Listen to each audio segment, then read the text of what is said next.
Welcome to Lake Okeechobee. This is the first event of the 2021 MLF Tackle Warehouse Pro Circuit. And man, I love this lake and was really excited to see it on the schedule. And it's just a lake I've spent a lot of time on. It's got a lot of big fish, and I just seem to have a connection to it. Don't always do well down there, but as long as I make good decisions, I tend to have pretty solid events. So I was really excited to get day one started. All right, so we're here, getting ready to blast off here at Roland Martin's Marina. I am just jacked up. I've had, a lot of coffee this morning, and I'm ready to go fishing because I've got one area that I'm really excited about. I really think there's a lot of potential there.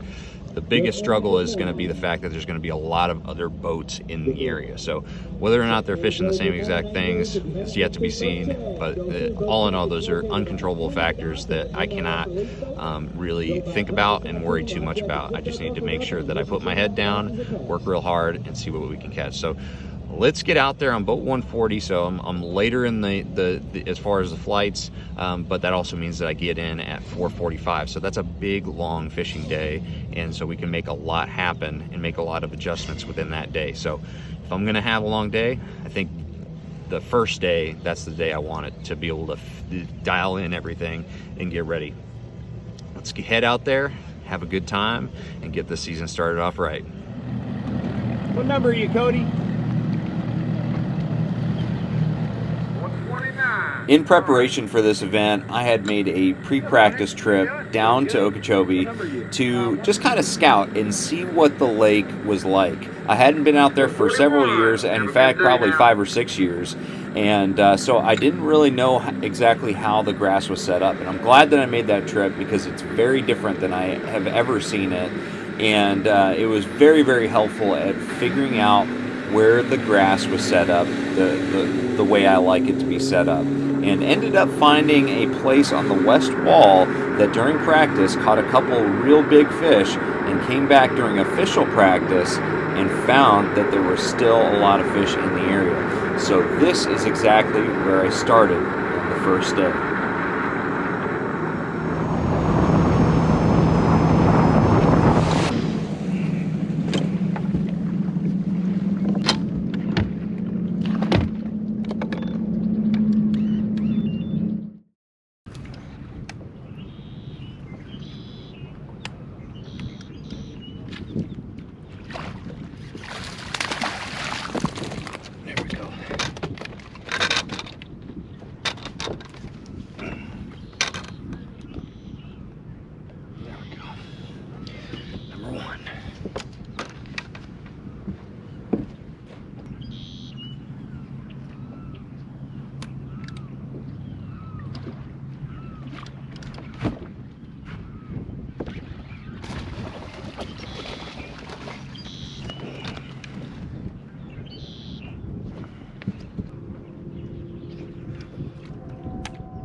Yes.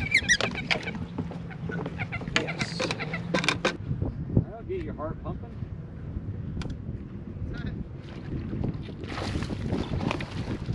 God, get in there. God, that was awful.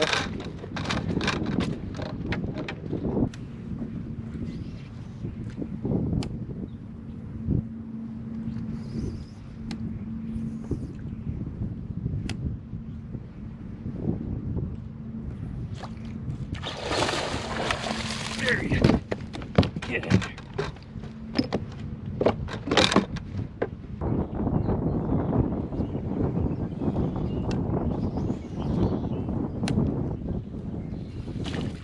There's a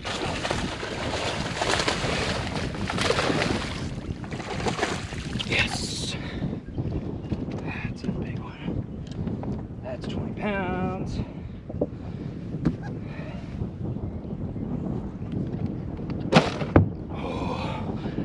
Oh, that was a good one. Oh, 6.5 pounder. 6.5. Yes. On the go. On the go.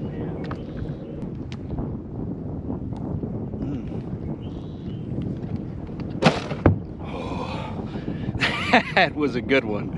Oh, 6.5 pounder. 6.5. Yes. On the go. On the go.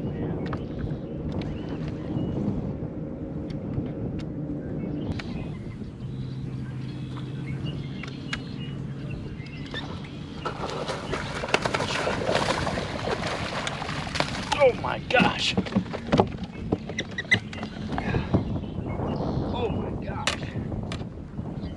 Yes. Another 6 pounder. Oh my gosh. After catching that last giant, I was pumped up because now I had 2 7-pounders in the box, and they had come on almost, back-to-back pitches. There's probably 5 pitches in between those fish, and it was just incredible to know that I had about 26 pounds. I ended the day with 26 pounds, 2 ounces, which is the second time in 2 years that I've weighed over 26 pounds in Florida for the first day of an event. I did the same thing at the Harris Chain the year prior, and so it's just really cool to be able to do that. And did something I kind of regret after catching that fish. I still had about an hour left to fish and decided to let off on those fish. I figured that, I knew that there was going to be a lot of pressure, and didn't want to beat up on fish because my smallest fish was like 3.5 pounds. That's something I regret, because what was going to transpire over the next couple days with the amount of boats that were fishing in there, I should have just caught as much as I possibly could. I don't know if I would have caught another big one that would have called out my smallest fish, but I owed it to myself to stay in there and catch more, or at least attempt to catch more. So I regret that decision a little bit, but as far as the first day, 26 pounds, 2 ounces was pretty good, and it put me in second place.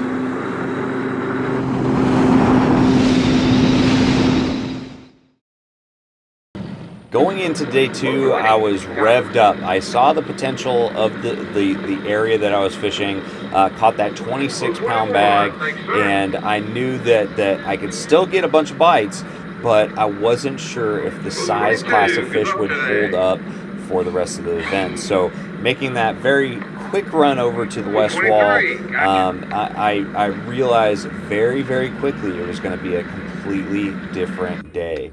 I was still starting out flipping with that same flipping setup with that Z-Man Goat and Billy Goat, black and blue, and so the one thing that really became apparent early on was the fact that the bites in the isolated grass areas and those obvious areas were few and far between versus how it was the day before.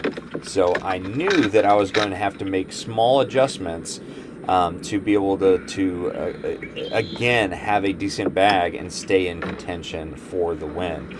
And so I ended up making one particular adjustment that really started to pay off on day 2. That was to pull out the push pole that I always carry in my boat. I've got a telescopic push pole, and I pulled that out because everybody was fishing the outside of these reed edges, but nobody that I could see was going right through the middle of them and being very stealthy and trying to get to fish that were in the center of these grass patches. So picked up the push pole, pushed my way into some of the best patches, was trying to be as quiet as possible, and it paid off in a big way with my first big fish of the day, which was a 6-pounder.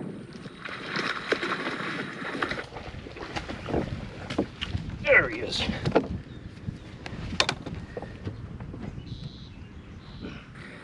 After that big kicker fish, I ended up getting one more really key bite that solidified my decision to push my way into these reed patches, and it turned out to be one about 3.5 and very close to 4 pounds.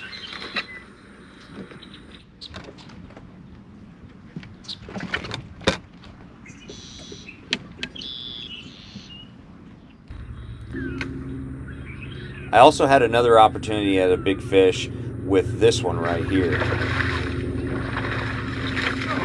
By far the biggest fish I had hooked in the event, and ended up making a poor decision trying to boat flip it because you're in the reeds and you don't want them to get tangled and it come off. But hey, people lost a lot of fish in this event. It happens.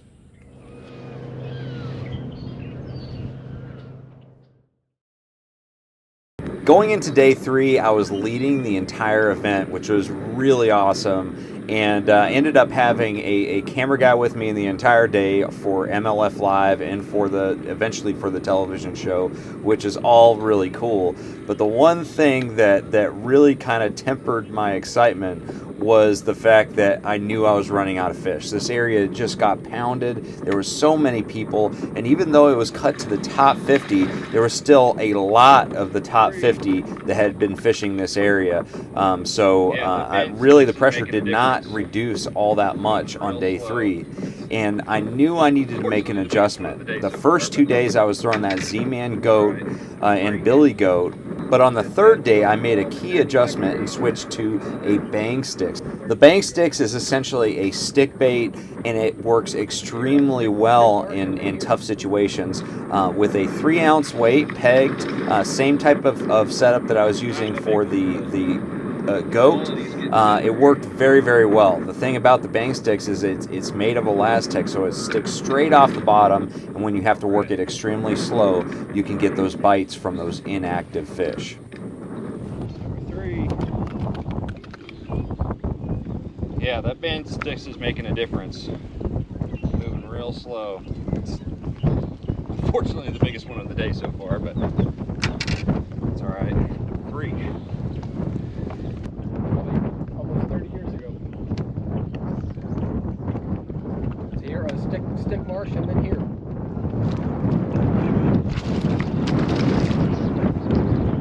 Not a big one, but the quality's getting better.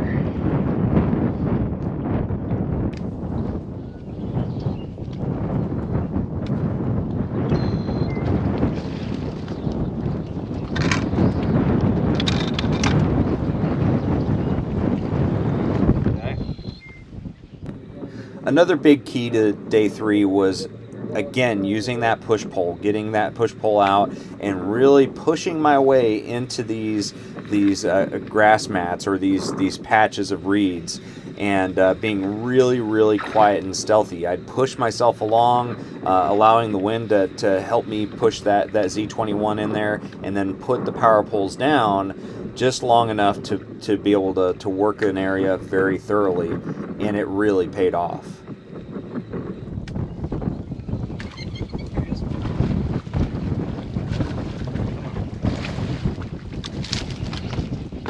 That's what I'm talking about. That's what I'm talking about. That'll keep us in it. Day 3 turned out to be a real grind. Caught some key fish, lost a few key fish, but overall ended up catching 13 pounds, 2 ounces, which kept me in it and got me into the top 10, and I was sitting in second place, only 10 ounces behind the leader, Jim Neese Jr.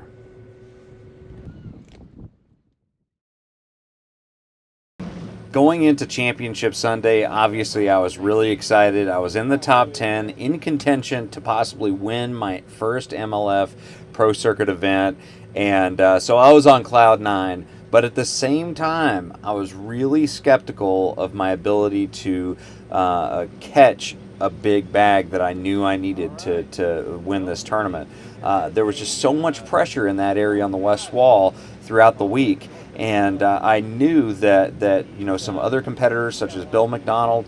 Bill had really planted himself on one of the best stretches in that area that was really getting more and more fresh, big females coming in. And I knew that the areas that really I had left had very few big fish left, at least the day before on day 3. So I was really hoping and crossing my fingers for a new wave of spawners to move onto the bed. That's what I knew I needed to win this tournament. Golly, that guy has got it dialed on that stretch. It's just crazy. There he is.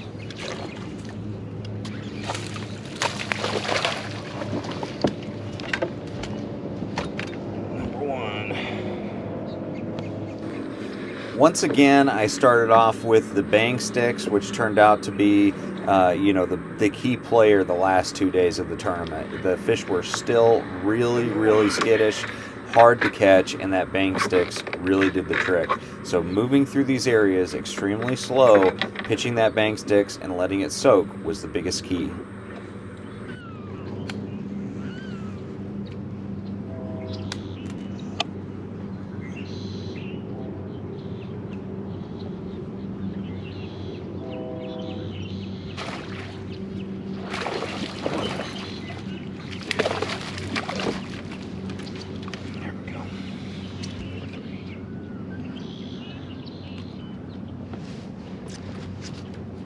Did a lot better on that one. They're getting bigger. They're getting bigger.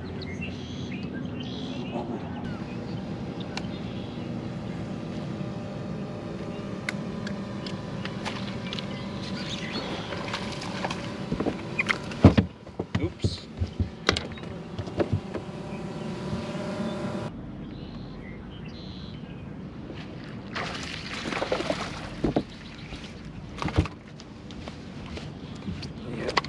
We got bigger males today. That's a good sign.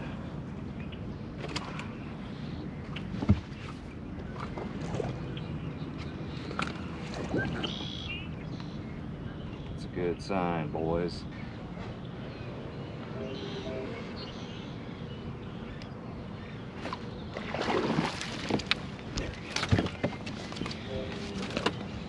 Another 2-pound male. That's good.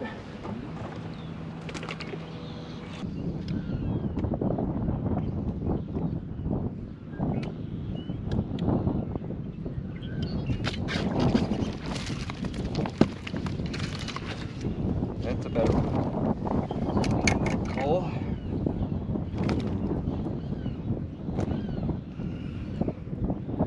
A little bit of a sloppy.